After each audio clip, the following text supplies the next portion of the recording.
Welcome to Week Old Beans, episode 18.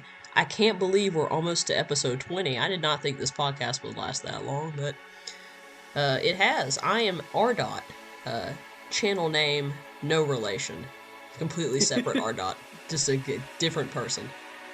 Um, and this is my co-host, Fowler. Fowler, go ahead and introduce yourself to the beautiful people. Every time you say, like, this is Fowler, introduce yourself, I always wonder, like, it's not like I can come up here and be like Fowler MD or like Fowler PhD. Like, I don't have any fancy titles to go past my name. I don't have, I can't dox myself, so I can't tell you what I do for a living. Like, it's just, I'm Yeah, not I really sure what also I'm supposed to do. I also like how I say this is Fowler, introduce yourself, like I didn't just tell them who you were, like immediately before. Like imagine you're at like a dinner party and you're like, this is Steve. Steve, tell people what your name is. But because this is an anonymous internet thing, like, I can't say anything. Like, there's Yeah. literally no useful information. All I can tell you about Fowler guys is he's a big fat nerd with a dorky looking face.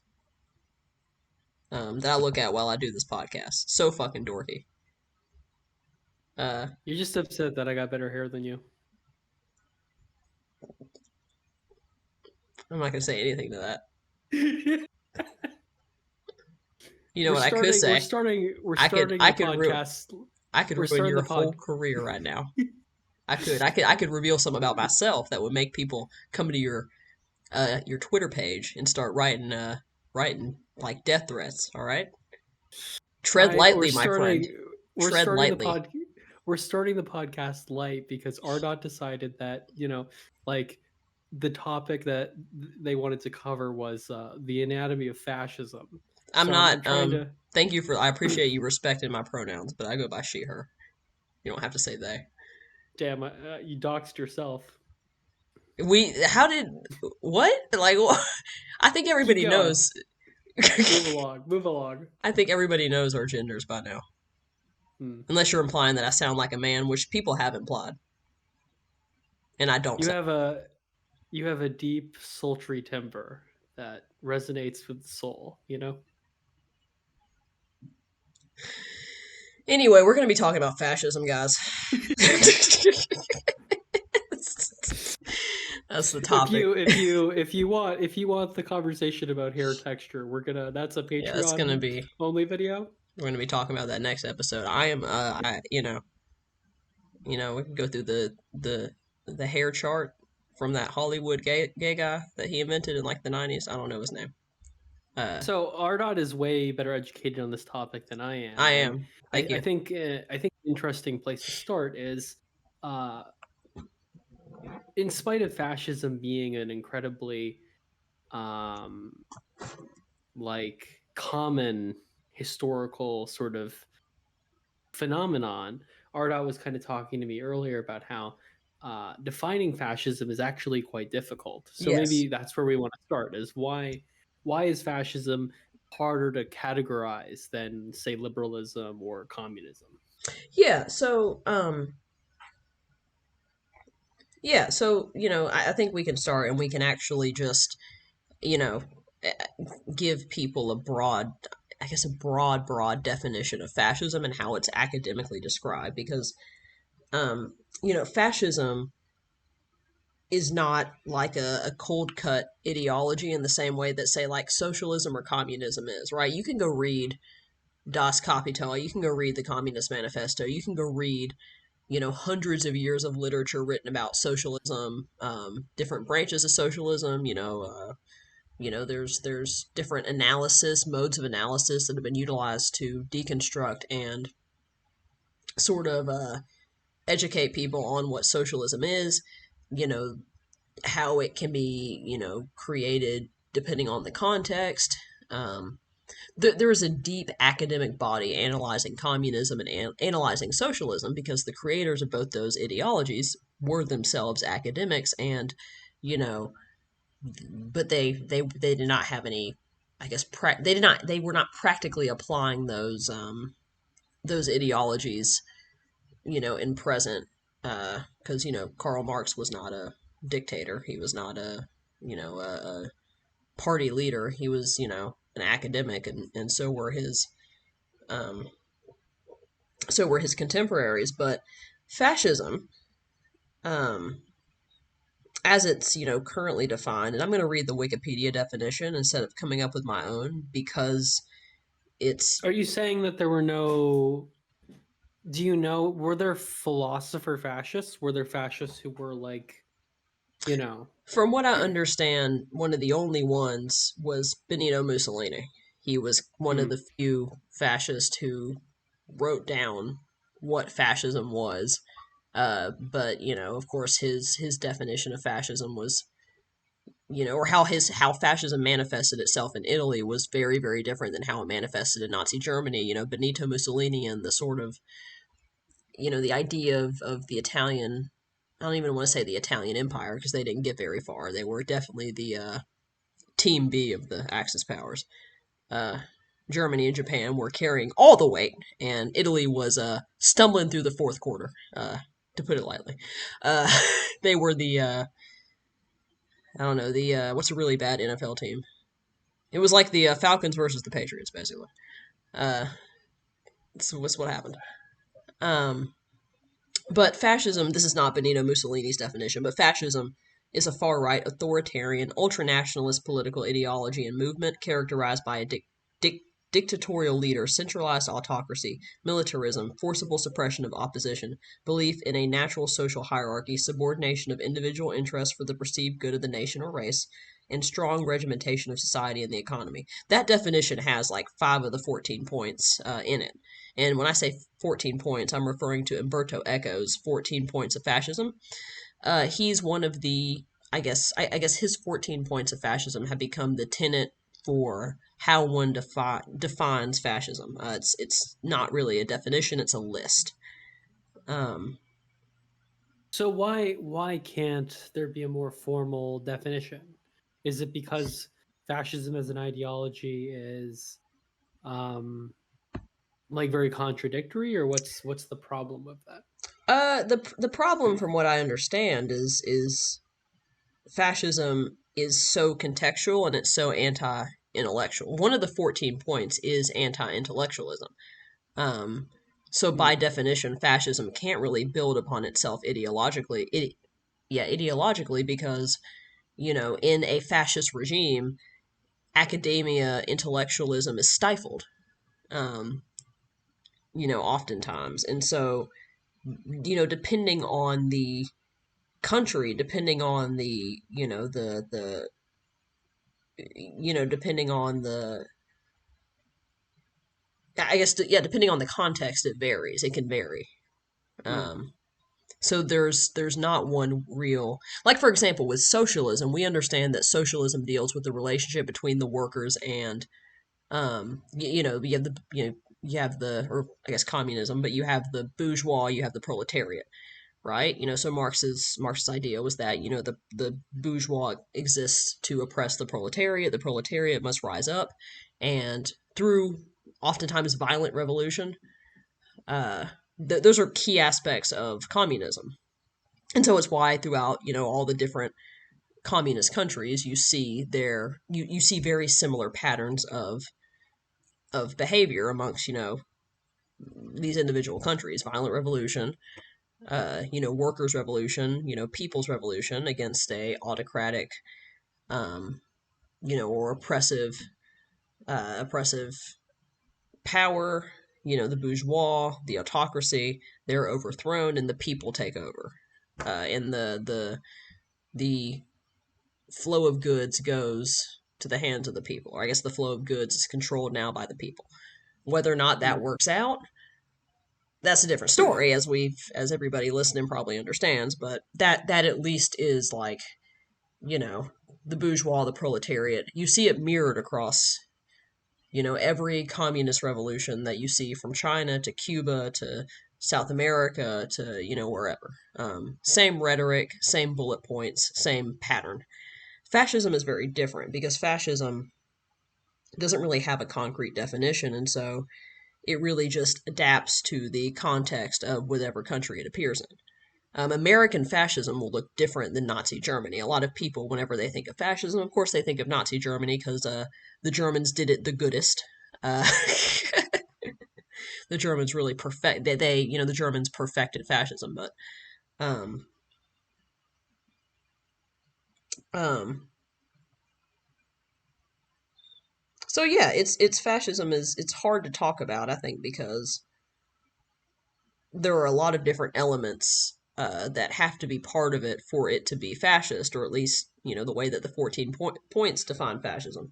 So, I guess we'll read through the 14 points. You want to do that, Fowler? And then we just talk about each one in depth, give some examples.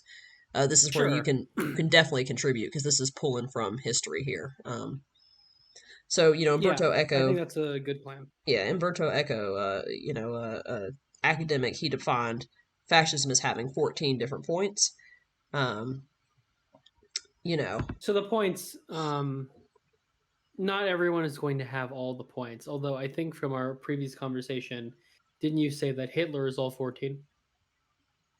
oh yeah, Or Nazi Germany is all 14? yeah. So Eco, Umberto Eco apparently stated that there is only one Nazism. So not every fascist regime is a Nazi regime. Nazism is very specific to Germany. It is very very specific to Germany. Um, and he basically wrote down, that the features of the 14 points can't really be organized into a cohesive system because many of them are contradictory. Um, Many of them are contradictory in how they are applied and how they are, written. So that's also part of it, is that fascism, you know, communism and socialism have, very, very rigid and defined non-overlapping ideas, whereas fascism tends to be very contradictory in nature. And you'll see this as I read through the 14 points. So the first point is, the cult of tradition. So traditionalism, right? The Nazis, they were looking at, they were looking to foster German tradition, German aesthetics. Many of the Fascists cloak themselves. This isn't true of all authoritarians, because there are authoritarians who frame themselves as being futuristic or progressive. Fascists, they rhetorically talk about bringing things back to the olden days. yes, So it's a very fascism is a very specific, like hyper conservative, hyper traditionalist form of authoritarianism. yes. I mean, and also, just before we get started, on the flip side, just because a politician utilizes some of these ideas doesn't make them fascist. That's another thing too.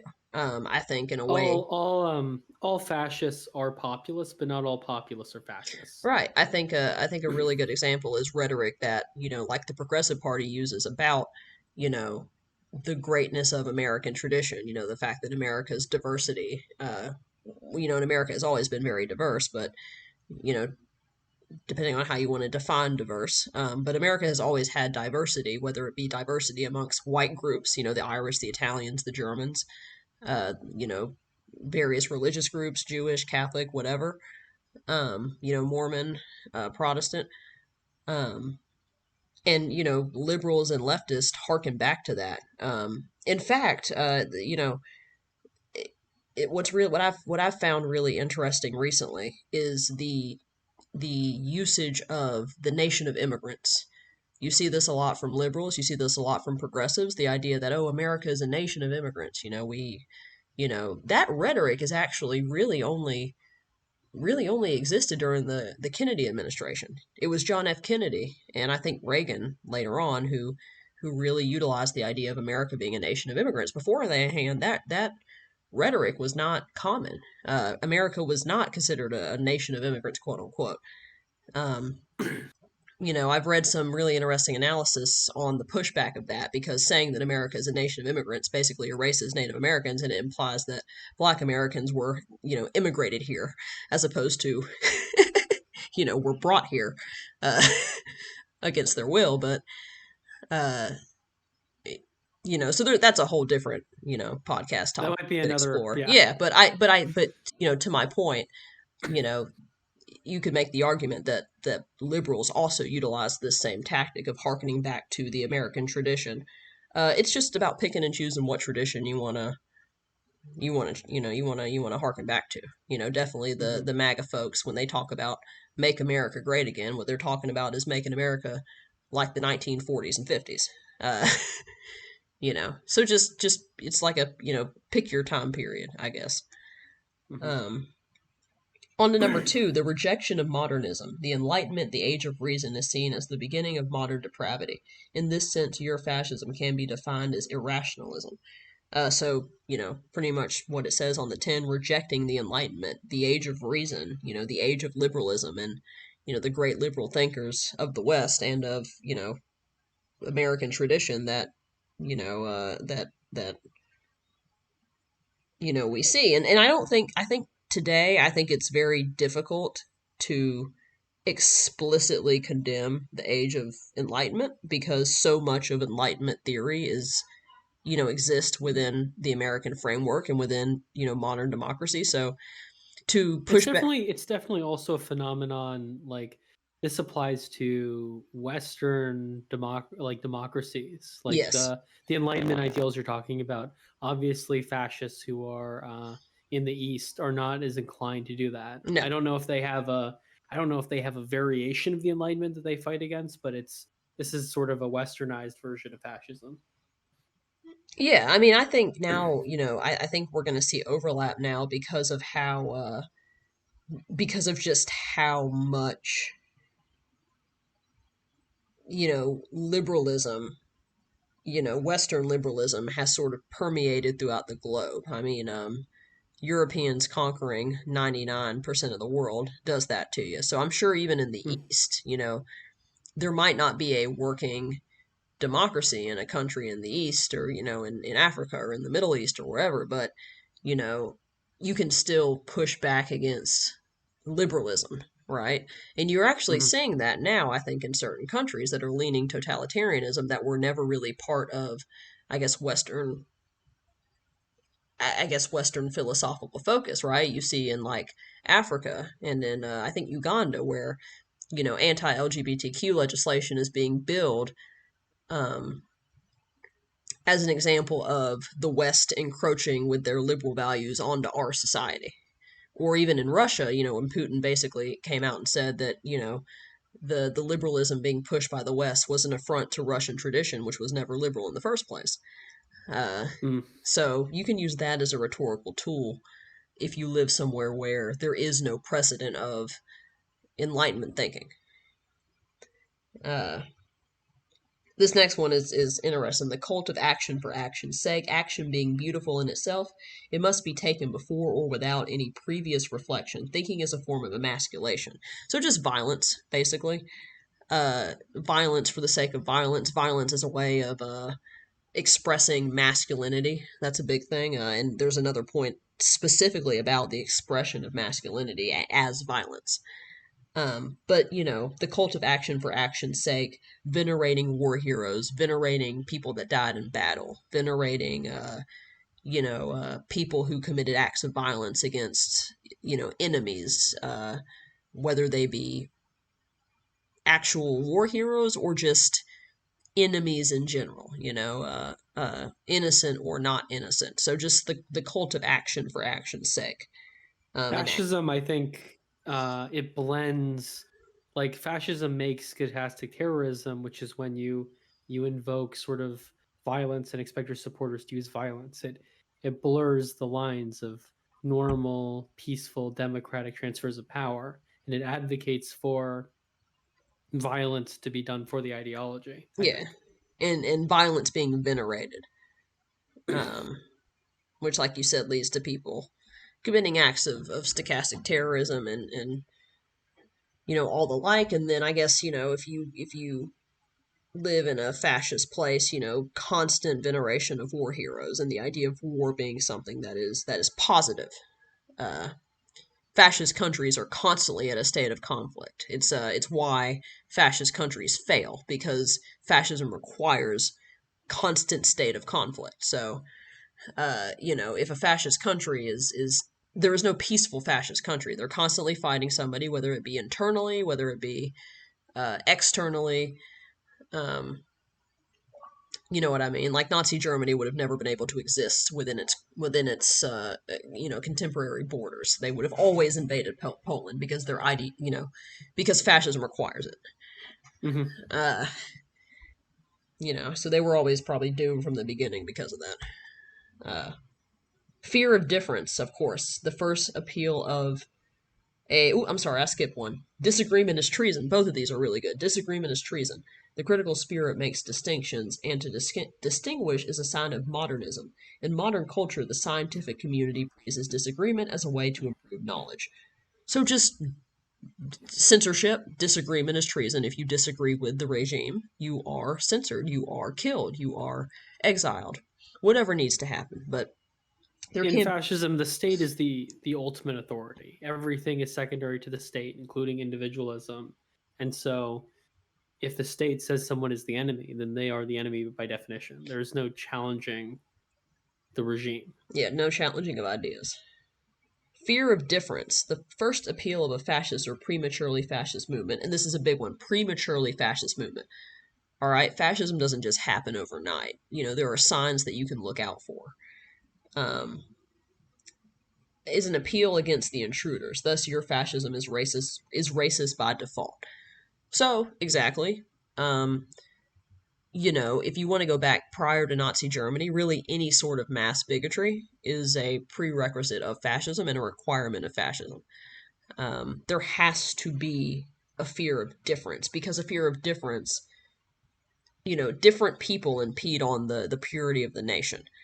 Um, we've made this racial in today's society. Um, so I think prior to Nazi Germany, you could make the argument that the barbarian versus the civilized, as it played out in like the Roman Empire, which was very multi-ethnic, but the Roman people considered themselves civilized, and they considered everybody else outside of the Roman Empire uncivilized. Hmm. Um, it manifests itself now in today's society racially because that is the that of out of any social definition that we've decided to come up with, skin color and race is the one we've decided to go by as being the most important. So, Mm. um, in a contemporary sense, it's always going to be some sort of racial and or religious. I would say religion is secondary, but um, if not religion, definitely racial.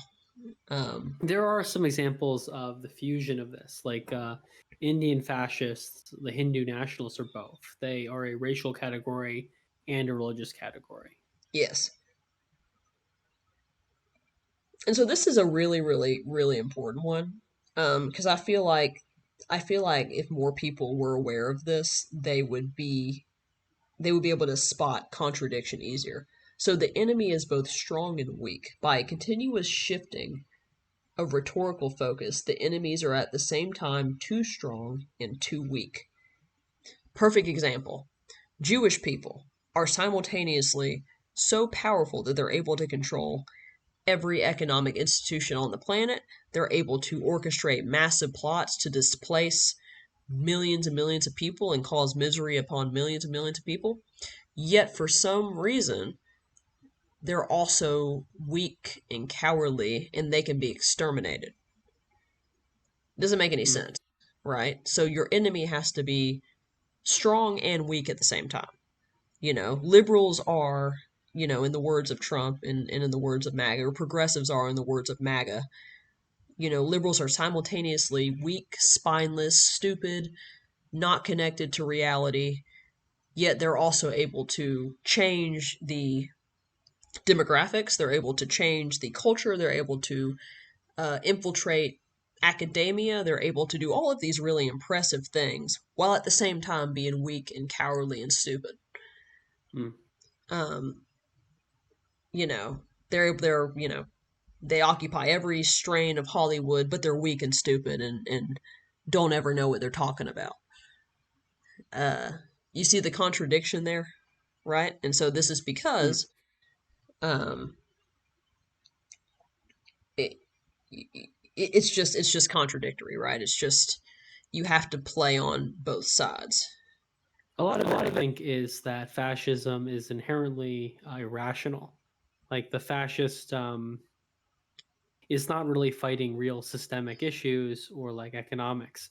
It's all like cultural bullshit and groups of enemies. And because of that, there isn't necessarily a rational, coherent why or how of their enemies. Their enemies are fantastical because their enemies don't exist. You're sort of shadow boxing. And so, because of that, unlike other ideologies where you can much more clearly know, like, this is how strong our enemy is at this given point, fascism doesn't allow for that honesty. Yes. Um, I skipped a couple because I'm going too fast. Appeal to social frustration. One of the most typical features of the historical fascism was the appeal to a frustrated middle class, a class suffering from an economic crisis or feelings of political humiliation and frightened by the pressure of lower social groups. So this is so honestly, of all the 14 points, this is probably the one that presents itself in any populist rhetoric. This is populism right here, right? Appeal to social frustration, appealing to a frustrated middle class who feels that they're losing political power, social power, and who is frightened by the idea of the lower classes who are meant to be separate, I guess, retaliating, right? So the appeal to social frustration is it's populism, right? It's present, and it's because fascists typically use populist rhetoric to get themselves into power if they are in a democracy. In the case of Hitler, that is what he was able to do. Uh, Hmm. so populism is used pretty aggressively. Yeah, I would preface again, like, fascism is a very specific form of populism. Fascists often use populist rhetoric, but there is sort of a hyper traditionalist, usually racial component of it that makes it different from other strains of populism. But I think all populists appeal to frustration. All populists, you know, uh, create sort of a hyper militarization in their followers. Fascism is just the darkest and, arguably the least useful form of populism. Yeah. The obsession with a plot, thus at the root of the Eurofascist psychology, there is the obsession with a plot, possibly an international one. The followers must feel besieged. Stop the steal. The 2020 election being rigged. Everybody is against Trump. Everybody's against the Republicans. Everybody wants to take him down. The Clintons, the Obamas, George Soros, they all want to take down Trump. There is a plot, an international one, that spans across the United States, across, multinational corporations. The followers have to feel like they're under threat from something. Uh, Mm. that something is trying to take down their man. Because if they're trying to take down their man, then they got to fight for their man, right? Like you can't just. Yeah, so it's the obsession with a plot. There's always something. If it wasn't the bankers, it was going to be, I don't know, the aliens, whatever. It's always going to be something. It's never I enough. I think it's also very telling how, um, like, with a lot of ideologies, their enemies are the same enemies, right? The socialists have always been fighting the bourgeoisie. The liberals fight a variety of enemies, but, like, usually it's unregulated companies and corporations and the like. Fascism, their enemies are many. They've been against financiers, bankers, the Jewish, the blacks, like they. And I think this ties back to the lack of a coherent ideology. Their enemy changes every era that they live in. Right. Absolutely true.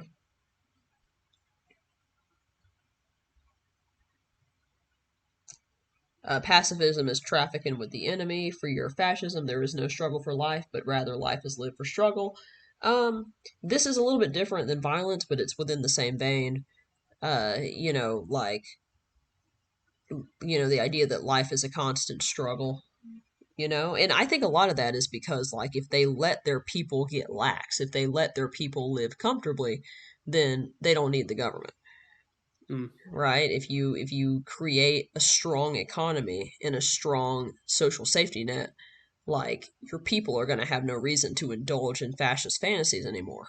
Uh, oftentimes the appeal to social frustration catapults fascists to the forefront of the political scene because the people are not living comfortably and they're willing to put their faith in somebody that they think can fix their issues. But fascists can't fix the issues that they say they can fix because the what they're fighting against is fundamentally, it's incompatible. Their ideology is incompatible with actually fixing things for people. So part of fascist Hmm. ideology oftentimes is the idea of struggle being something that is valued and something that is necessary. um, because in effect, fascism produces the conditions that make that true for the people that live in it. Mm. Contempt for the weak, elitism is a typical aspect of any reactionary ideology. So just hatred of the poor, of the destitute, of the lowest members of your society. So just elitism, thinking that you're better than, the people who you're trampling on. Mm. This is necessary just to maintain any sort of ideology that uh, requires natural, social divides and social hierarchies. You have to make the people feel like they're justified in stepping on um, the lower rungs of society. They have to feel good about it. They have to feel justified. People don't naturally step on each other, but I think when we give each other a reason to feel like we are justified in our actions, we'll pretty much get away with everything. Uh, A lot of these points seem to be about like the militarization and isolation of the populace in order to like breed in them the kind of people who are willing to do the violence and willing to do the exterminationist policies that fascists do. yeah, You can't have pacifists, you can't have negotiation, you can't have different opinions with an army, and that's kind of what fascism is about: is militarizing your populace. yeah. Everybody, sorry, fuck. Everybody is educated to become a hero. Cult of heroism, as I said earlier, this kind of relates to the first point about educating everybody to become a hero for the nation. Next one, machismo and weaponry, so just misogyny, basically a disdain for women and intolerance and condemnation of non-standard sexual habits from chastity to homosexuality. So a really interesting fact: the Nazis were very, very much into the traditional German woman and the traditional marriage, the traditional family. Um, but at the same time, they ran essentially breeding camps for teenagers where they encouraged single young German girls, some ages 15, 16, 17, to have sex with uh, the boys, you know, so that they could have babies. I mean, it's, like I said, it's very contradictory. Uh, so condemnation of non-standard sexual habits. Homosexuals were also persecuted under the Nazis as well, considered deviants, considered non-standard and treated as second-class citizens. Mm-hmm. Um, and then just machismo being like that male masculinity, the idea that a man's masculinity is uh, is fostered by violence, fostered by warfare and killing and suffering. Um, so most fascist regimes are heavily misogynistic. Um, And this goes back to the hyper traditionalism of them, is that fascism is not about like empowering different groups of people or raising up people who are normally marginalized. It's very much pulling from like the people who benefited the most in the past and yeah. letting them shine more.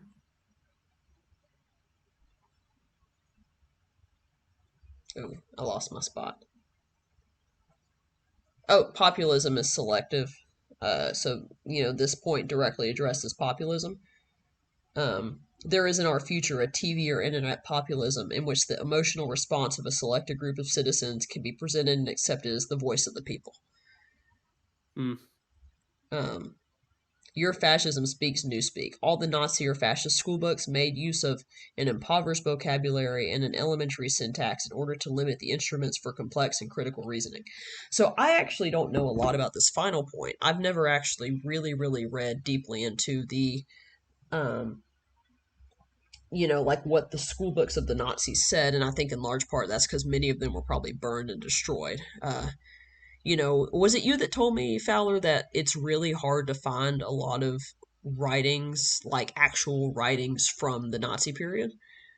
Yeah, it's very difficult. A lot of the stuff that you can find is like historians kind of secondhand talking about it. There are Yeah, very few yeah, which makes sense because yeah, I'm sure most of that stuff was completely purged yeah. during that time period.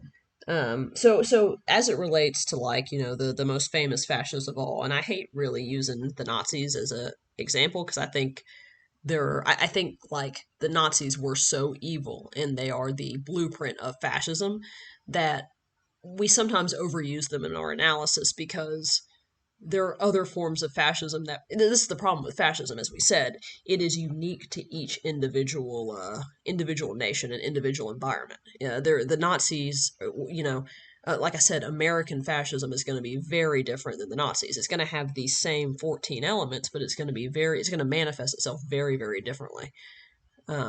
Just like, Well, the newspeak stuff, I think we can tie it to the Republican Party, like the fake news and the ways that their rhetoric is supposed to like delegitimize opposing thoughts. Like, we're not going to analyze the media. We're not going to talk about the media in a very nuanced way. The media is just fake news. Or like grouping everything you don't like in the government as the deep state. It's like a thought terminating cliche that is designed to shut down discourse. yeah, I think too another really interesting, and perhaps this is a second video or maybe even a solo analysis on my part, but the way that I feel like, and maybe this is just because I spent a lot of time on the internet, uh, within the past like 5, 6, 7, 8 years, and I've noticed where things will start on the internet and then they'll go mainstream, right? So things will brew on the internet. Wokeness is like that. The anti woke shit was very much a YouTube phenomenon and very much confined to the internet, and then it became mainstream. It got picked up. Um, a lot of stuff about gender theory and trans theory and I don't want to say transgender ideology because it's not an ideology, but LGBTQ stuff. A lot of that was very much confined to the internet, and then it became mainstream. I mean, I remember being on social media as a high schooler, and the idea of someone being non-binary was exclusively confined to the internet. I mean, you didn't have the news talking about being non-binary like cable news, and then 3, 4 years ago it escaped the confines of the internet and exploded into mainstream discourse.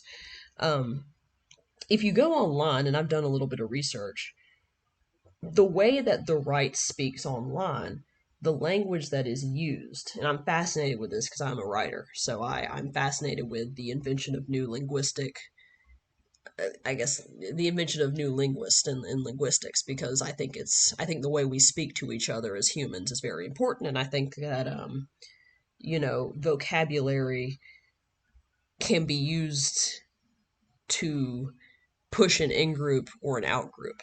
And the way that the right, and the way that a lot of just it pretty really not just the right, any political group, it doesn't have to be the right. I don't want to single out right wingers because everybody does this. This is something that is very common on the internet, but you look at the language surrounding different online subgroups, political subgroups, and the way that they speak to each other sometimes vaguely resembles Newspeak. Hmm. Um, the way they refer to those outside of the club. You know, um, you know, it is a form of newspeak meant to inundate people in whatever circle they find themselves in. Um, and I'm curious. I wonder how much of that is going to go mainstream in the next couple years. Because everything else kind of has. I mean, it starts online and then it's like an inferno.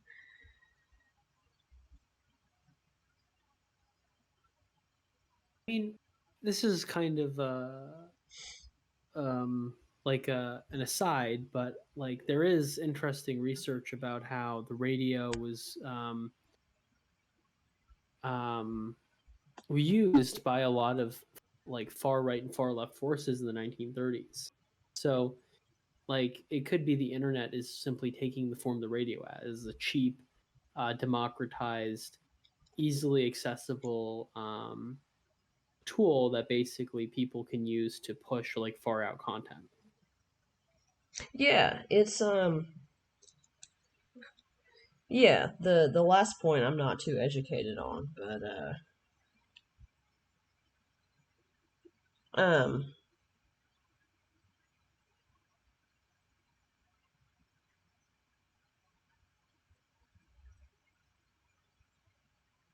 um so those are Umberto Eco's 14 points. Just a brief summary of what they are, what they mean. I think it's important to go over these because I think I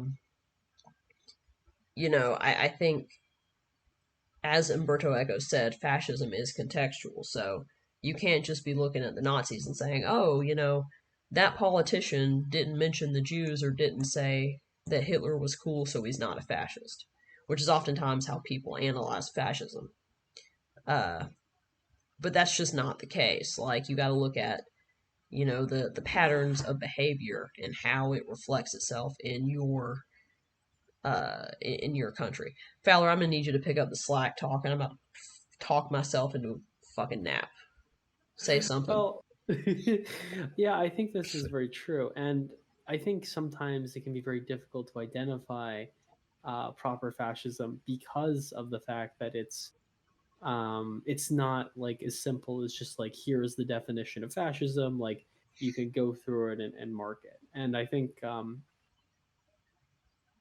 that's why the label gets thrown around so much. And I think it's why we have sort of the issues that we do.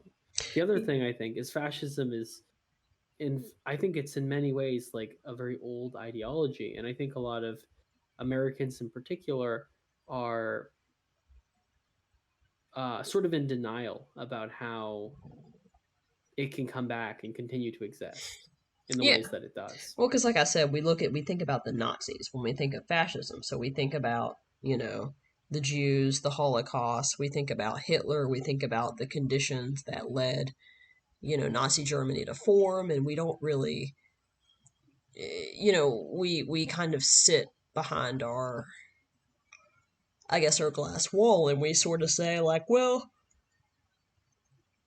just because this politician says this doesn't make them, fascists. We have a strong democracy, And the problem is, democracy is not something that is eternal. I mean, you have to continue to fight for democracy to matter. And I agree with you, Feller. I think a lot of it is just like kind of a denialism. And I think, too, the accusations of Nazism get thrown out around so much that it really makes it hard to truly call out fascist behavior when we need to.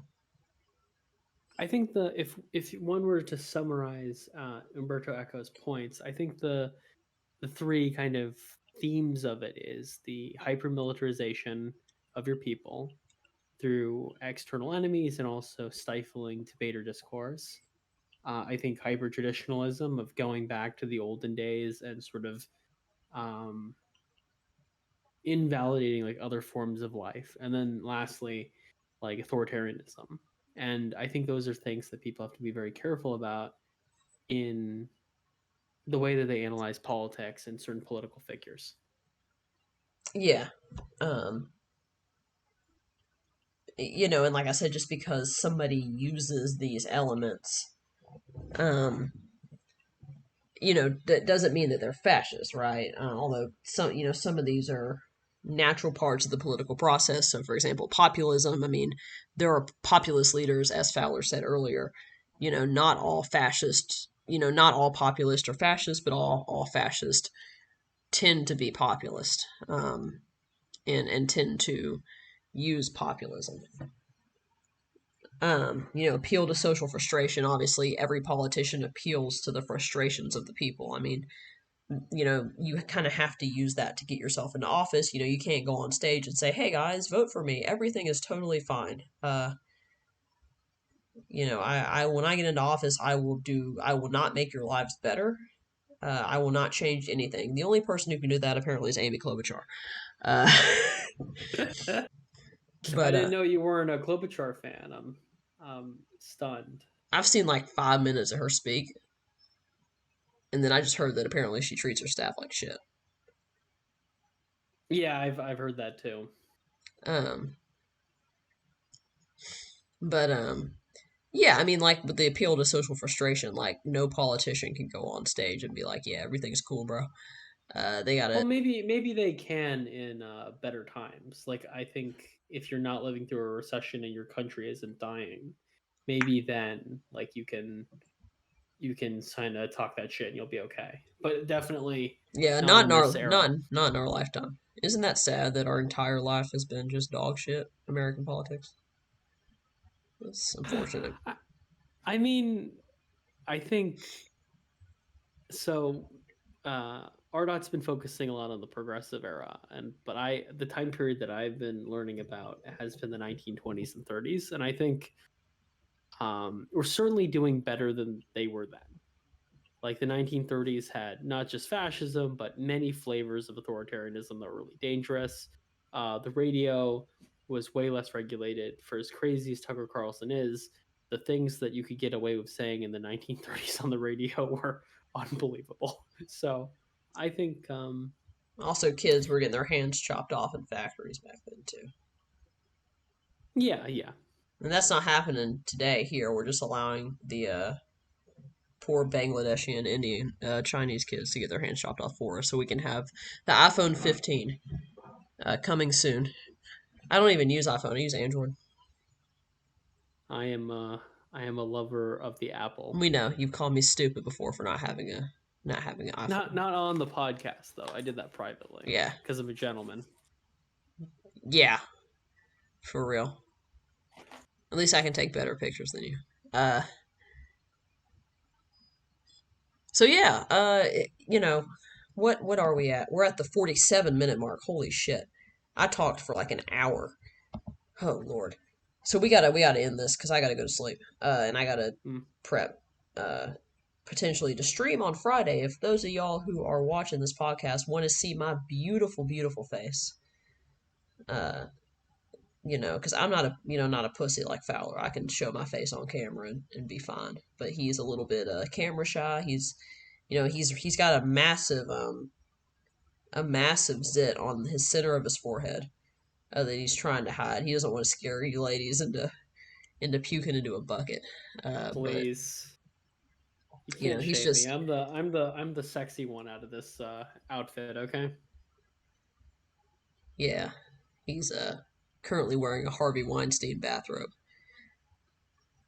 Uh, You know, there's another point that we didn't cover with Umberto Eco. It's making fun of your co-host. That's the 15th point. oh damn, am I 1 in 14? Shit, I must really be on my way to becoming the dictator of America. You wish. God. So we didn't even talk about Dianne Feinstein. She died, guys. That's really all there is to say about that. It's really all there is to say about that. The only thing I know about Dianne Feinstein, which blows my mind, is she was alive when Harvey Milk was killed. Harvey Milk died like in the 60s. Like it has been so long, and Yeah, she was in she was politics. unbelievably elderly, like ridiculously old, unacceptably old in my opinion. Um, so she died, to the surprise of literally nobody, because she was fucking old, and that's what you do when you're 90 years old is you die. Uh, she was a remarkable woman. Um, you're telling me she died? She was a remarkable woman. Sorry. But yeah, no, rip to Diane. She was a real one.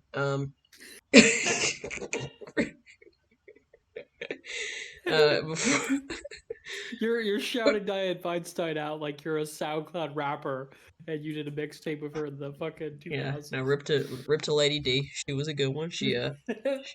I don't know much about her, but I think she did well for California. I'm only saying that because I have no idea. I have no idea what she did for California. I just feel like that's something you're supposed to say when somebody passes away, you know. But for real, like rip to Lady D. She was a badass motherfucker and a woman in politics, girl boss. I stand that. I represent that. I respect that. So hopefully she is resting peacefully, and hopefully her family is able to grieve her death privately. So that's all. That's all I'll say about Diane Feinstein. Feinstein. Mm. You got anything else to sign out with, Fowler? No, I don't think so. Yeah, I hope you guys like this really light, fun podcast talking about fascism. We're gonna talk about why Fowler has a Harvey Weinstein bathrobe um, on this I didn't Discord know Harvey call. Weinstein was known for having a bathrobe. I know him for the other shit he did that is a little bit more, Well, he would more. answer the door in the bathrobe and ask women to suck his cock. That's what he would do. And then the women would be like, "No, I'm not doing that." And then he would be like, "I'll give you a role in a movie if you do it." And they'd be like, or he'd threaten just like in there. He was a piece of shit. Um, he was a piece of shit. He is a piece of shit. He's still alive. He's not dead, unfortunately. Uh, but anyway, I'm gonna sign out. I gotta go to sleep. Fowler has to, I don't know, change clothes. Uh, I'm R Dot. Thank you guys so much for listening to this podcast, Fowler. Why don't you just tell them who you are again? I am Fowler, and it was lovely to be a part of this. It was a magical experience to Yeah. film this Well, why are you podcast. saying this like you're not going to be back in 7 days? You're my co-host. We film this once a week. Don't act like you're leaving. Uh, I'm